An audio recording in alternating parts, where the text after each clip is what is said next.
U.S. Defense Secretary Ash Carter has warned China against what he called aggressive actions in the South China Sea. China must not pursue militarization in the South China Sea. Specific actions will have specific consequences.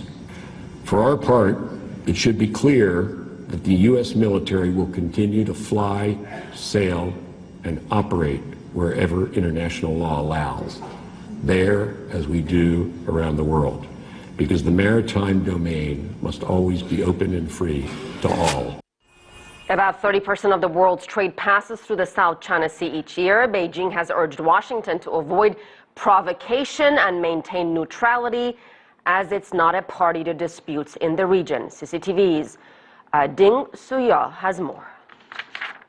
Just recently, White House Senior Director for Asian Affairs Daniel Kritenbrink called on China to expand its non-militarization pledge to cover the entire South China Sea. But China reaffirms its stance on the issue.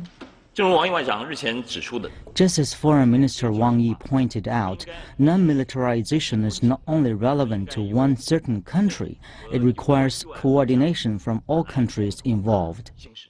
China's foreign ministry also responded to Kritenbrink's comments that a ruling by The Hague on a maritime dispute complaint logged by the Philippines should be binding on both parties.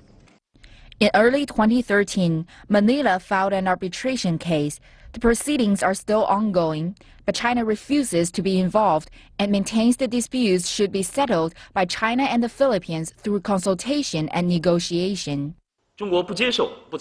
There is sufficient legal basis for China not to accept or participate in the arbitration on the South China Sea issue. That stance is clear and consistent. The essence of disputes between China and the Philippines is anchored on land and water territorial rights. The foreign ministry makes it clear China's legal basis are the rights entitled to it by the UN Convention on the Law of the Sea.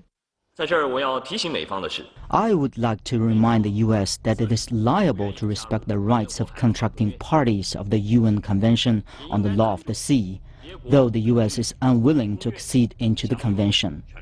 China urges the U.S. not to position itself as the international judge and stop making gestures on China's activities.